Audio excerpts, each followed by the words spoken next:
I trust that you had some good conversation with your colleagues at your tables. What we'd like to do is ask you if you have questions for this panel, or if you had any insights or eurekas at your tables that you would like to share with the whole room. There are 3 mics on the floor, so let's go.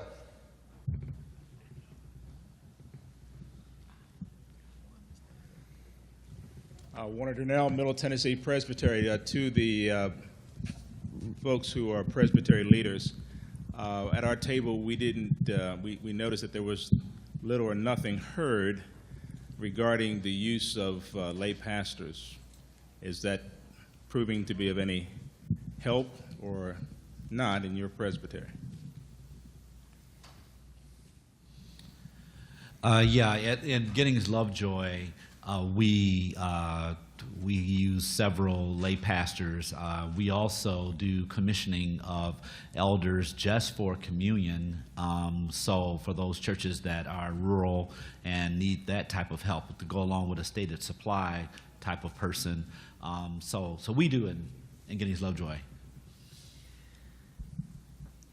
Both Boston and Northern New England also, and Boston's first commissioned ruling elder, because it was before the voting closed, was to ministry for unhoused people in Boston. They meet on Boston Common every Sunday, rain, snow, blizzard, whatever.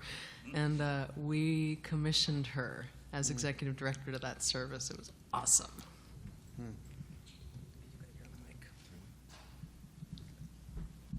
Well, the mic's going down to Tamara. Okay. Los Ranchos, no. Okay. We have a market situation where there are people who are dying to be pastors, and, you know, there's just money. Okay. Charlotte only has 6 currently serving as commissioned ruling elders. One of the great things, Union Presbyterian Seminary in Charlotte now has a program, Pathways, where they're doing the commissioned ruling elder training. So that is, we've got quite a few people now that are signed up working on that. And one of the difficult parts was of training folks where they had to either do Dubuque online or travel to other presbyteries in South Carolina or in Western Carolina to get trained. It was difficult for those that work. So now having that training right there in Charlotte at Union Seminary is really helping us a lot. So we're looking forward to some more folks in the future being able to serve. Great. Next question. Tom Kramer, Presbytery of Los Ranchos. I was intrigued by Tamara, was it? Tamara Williams? Mm-hmm. Yes. How proactive the group is, and I'm not sure what the name was, that goes out and visits sessions. And we're intrigued because so much of our work is reactive, and this new group that you have is proactive. And so wanted to know, is it a great struggle to find people with the bandwidth and the horsepower on top of their congregation committee and their session responsibilities to do that sort of visitation? And have you had much history yet with that work? Because it just sounds like that's really a smart way to go. This structure was just approved in May of this year. The Ministry Resource Committee so far has been made up some folks that formerly served on our Church Development Committee, Leadership Development Committee, and some of our Mission and Justice team. So it was kind of putting a few folks from 2 or 3 other committees together. They're really just kind of getting their feet on the ground of getting started with this. They're part of their work is supporting the 1001 new worshiping communities, as well as some other new immigrant ministries, and just now starting to kind of set their priorities about getting out to the churches. So I probably can report a little bit better in the future, but we've just been doing this for a couple of months. Right. Thank you. Okay. Sharon Core, Presbytery of the Western Reserve. Eureka at our table was the whole issue around churches and their physical buildings, and the realization that there are some congregations, faith communities within our presbyteries that are active and alive and vibrant, and the physical plant they have doesn't suit them anymore. And how do we help congregations free themselves of those physical plants and help them, encourage them, walk with them as they explore what it means to be nomads, wandering? Every word we came up with was pejorative. We have policies for dismissal. We have policies for departing congregations. Where are we walking along churches who are wondering about the physical building in which they find themselves, and how can the freeing of that building even more enliven their ministries? So we want to talk about that. Melanie Hancock and Jennifer Burns-Lewis and folks over here, if you want to have that conversation, we would be interested in doing that. Well, one of the things that we're finding, or we're trying to do here, is modeling that behavior, because we have now released ourselves from our presbytery building, a building that I think about 2011 or so, they still had over 20 staff. And now we have 5 staff, 3 full-time, and 2 part-time. So we have this building with 7 offices, 6 bathrooms, meeting spaces, 33,000 square feet. And so we've now sold that building, and in a meeting on Thursday, we're going to decide the next question, which is now where we're going to go. But we also have had churches that have moved from their buildings into more appropriate size structures. And I would suggest that perhaps one step is to start creating policy to help churches to know what that looks like, to what's going to happen. What's going to happen with the money? In my opinion, buildings are a ministry resource. The challenge sometimes is getting that resource out of the building to use in ministry. So create some policy to help them to do that, and that's one way the presbytery can walk alongside. Please. The way that's shown up for us is we have a congregation that has found the building increasingly difficult to sustain, and the land value that it sits on is far more valuable than the space that it occupies. So they've actually chosen to sell the building. Just for the sake of realities, to give you a sense of it, they're selling the building and the property for $3 million. They're planning on using the down payment over the course of 5 years essentially to reboot the church toward operational costs to pay for a pastor and basic administrative work.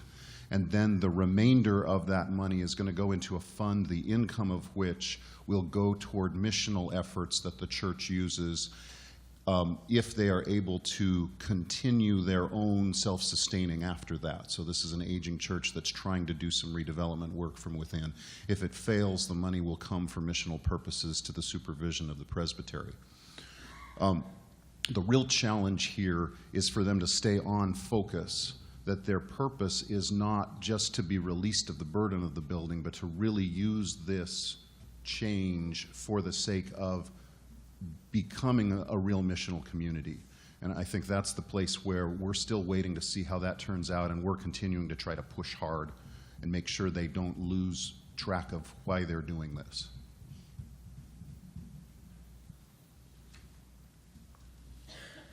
Graham Hart, Peace River Presbyterian. I'm curious on the changing nature of leadership within presbyteries.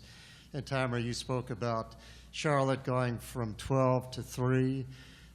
Cindy, you have moved from one place to 2 places. And Craig, you've come in a name of a position that many presbyteries now have, transitional presbytery leaders. So for the past 10 years, kind of the traditional model of executive presbyter or general presbyter has been changing and evolving. So what I'd like to hear is some reflection on your part as that change has continued. What is it that's necessary You know, in the Book of Order, it's clear there's a stated clerk with defined job descriptions, you know, that are kind of rooted in the Book of Order, and then there's this classification and other employees that the presbytery may, you know, choose, and that traditionally has been the, you know, executive presbyter.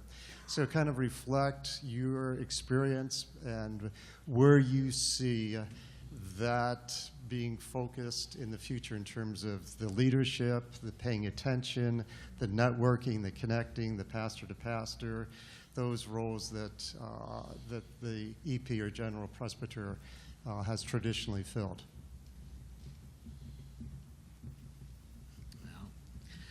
There I go. So I think part of the challenge is that the church has to ask the question, what is a presbytery?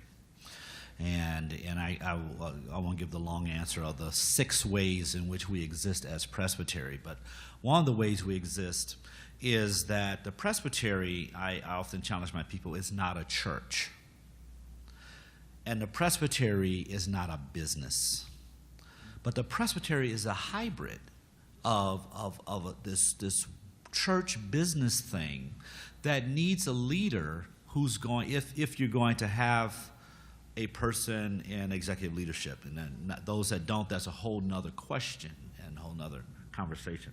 But they need a leader that's going to basically grasp both sides of that continuum.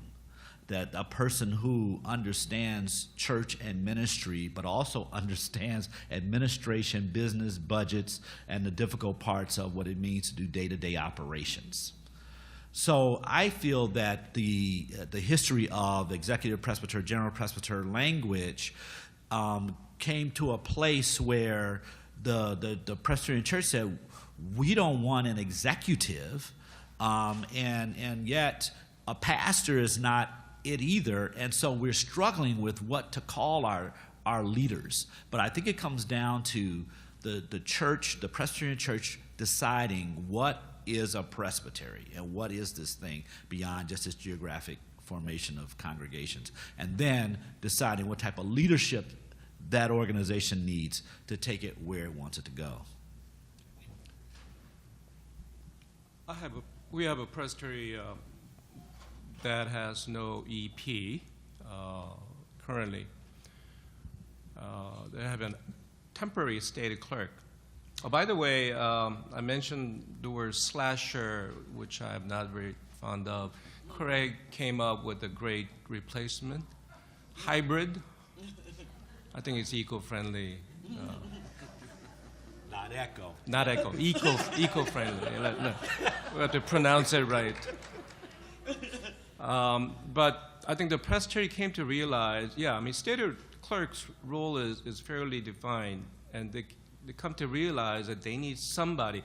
You know, whether you call it EP, general presbyter, or co-pastor, or what have you, that role of a person who can bring the presbytery together, or even to pastor the pastors within the presbytery.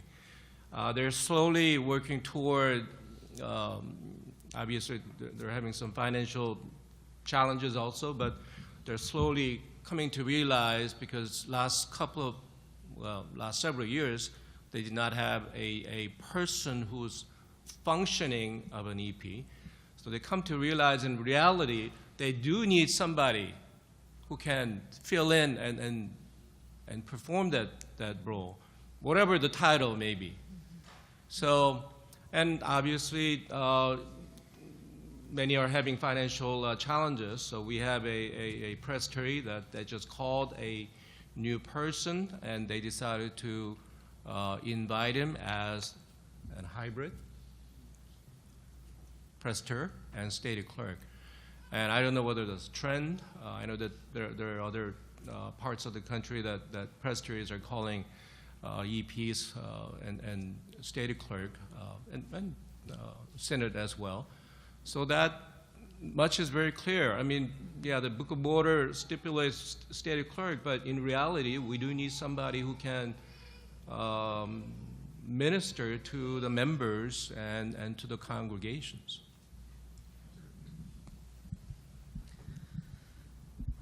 The role of resource presbyter arose out of that kind of question. The Presbytery of Northern New England was fairly disconnected from the larger church. And when I started working with them and sharing with them the kinds of possibilities and resources that were available, there was a lot of surprise. They didn't even know about it. So the council and the Administrative Commission for Transition started wondering, what could our congregations do if they were connected better to the resources of the larger church, if they were connected better to one another's stories and ministries? So the focusing of this role on resource gathering and deploying was very intentional. They didn't need someone to run the office, because we don't really have one. They didn't need someone to be the executive because there are people with those skills.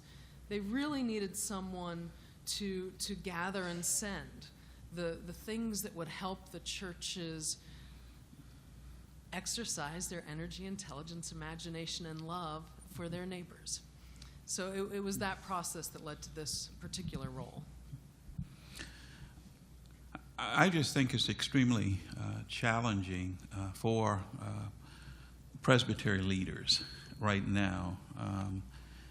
And because of what's being required and what's being expected. And I don't know what the title ought to be. One of the presbyteries in our region, one of our smaller ones, developed a terminology of the presbytery shepherd. And I suspect some of you all have used the same thing. And they tried that, and it didn't work, so that relationship didn't last. So I don't know what the title is, but where I sit, I'd like to just ditto what folk have already said, but just talk about maybe a couple of the qualities I think the presbytery exec, leadership, whatever, needs to have in this particular time. And that's skills in adaptive thinking, because I think that's where the church is, and needing someone to help them think through that process, and kind of specializing in imagination, just dreaming dreams and having visions, and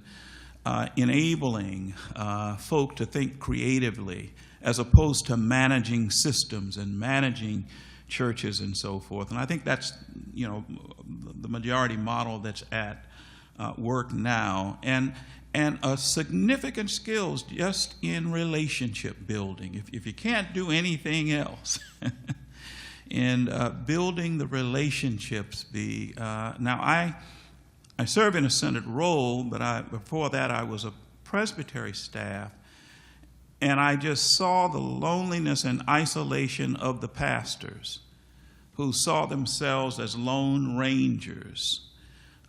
Even though there were community of other pastors, but someone to really try to help them connect, even when they say they want to connect and don't connect. But I think those are kinds of key skills I think a presbytery leader would need or should have.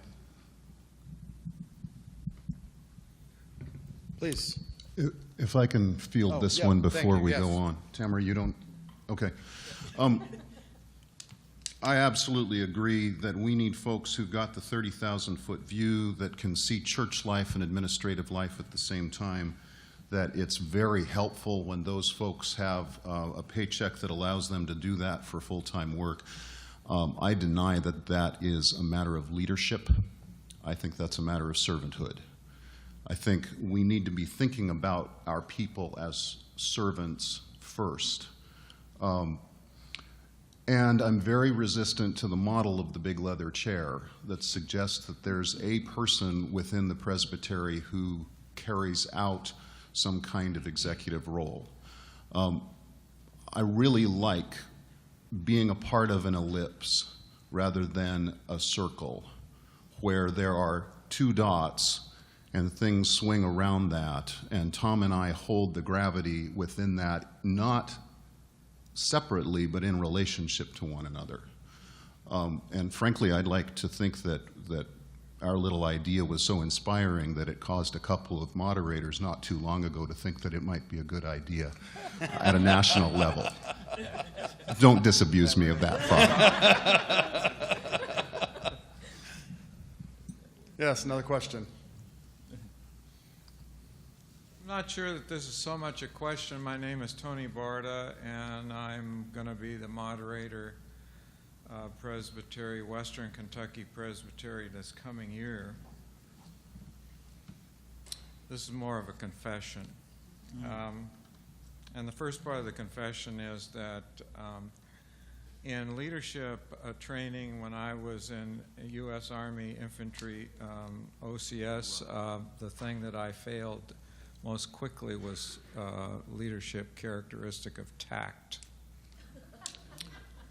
And we've been sitting here on the side table here talking about some of the things, and I'd like perhaps your response to something of what some of us have been going through, like starting with never heard of ECHO, never heard of the trauma, had our own little bailiwick where we were living, and we were suffering our own troubles with occasional nutcases trying to steal one or two of our churches, but weren't part of an organized attack upon the denomination. Remember hearing when the PCA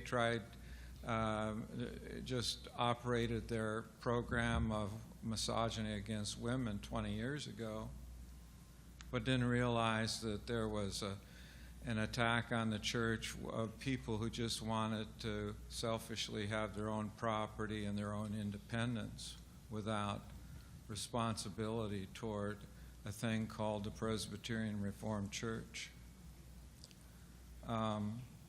Didn't know that these things were going on. Had a very insular relationship toward Louisville, and very much felt that both Synod and Louisville were places that we had to crawl to kiss the ring, and didn't realize what kind of destructive things were going on in reorganizations coming out of Louisville. Had some inkling of it about 10 years ago when they said, well, we don't have the money we had, so we're going to start reorganizing. And heard some of the most awful sort of mixed up projections of ideas about how the organization was supposed to be, but have to confess that I just didn't pay any attention to it because I was in reach of retirement, and I said, this is getting so nuts, I think I'm just going to go fishing. On the other hand, here I am again. And we've fought a battle for 3 years in Western Kentucky to get a church back that somebody literally tried to steal and its money. And that's put us on a sort of a warp path footing. And we're not going to let them do that to us anymore. But we're pretty dumb yet. We don't know the things that you went through and what has been revealed in your various ministries and how hard you've worked in all of that. So I guess what I'm here to say is I hope we'll join the team. Thanks. Thank you. Yeah. I'm Shelton Sorger from Pittsburgh Presbytery. First thing that came up at our table and kind of carried most of our conversation was a reflection on some of the comments that arose out of ministry with racial ethnic groups, and particularly Cindy's comment that they don't have any all-white churches anymore. And the sort of gasp and, applause, like, wow. And she said, well, we didn't try to make that happen. It just happened. So the question was, well, why is it that that is so unusual for us? And why is it that in our churches, so few of our churches really look a lot like the zip code in which they're actually located? And I think we need to do some soul searching that we haven't yet done in terms of being truly reflective of the communities in which we live and truly engaged with the communities in which we live. And to name still the reign of homogeneity as the basic principle of how it is that we gather as churches, and to own that. So that was part of our conversation, and it was a bit of an aha for us when Cindy says what she does, and it seems so unusual to us. Thank you. You know, I wonder, though, Sheldon, if it's worse that our churches do look just like our zip codes. That means that the separation, in a case of like St. Louis or Milwaukee, where I was before, these are very, very segregated communities that we don't cross those lines. And for me, I think that's, and I know they may have challenges, but that's the beauty of the 1001 New Worshiping Communities for me, because the vast percentages of them are, they begin with a significant diversity. And maybe that's more of an inspiration for our presbyteries to embrace them, not only embrace them, but to find significant funding to prioritize the funding in such a way that we do have that it might lead to sustainability. Because I think that's the best. Birthing this new thing is much more easier than the transformation of the old thing. And that's not to call anything bad or anything good, but I think it's just a reality that we live in and day out.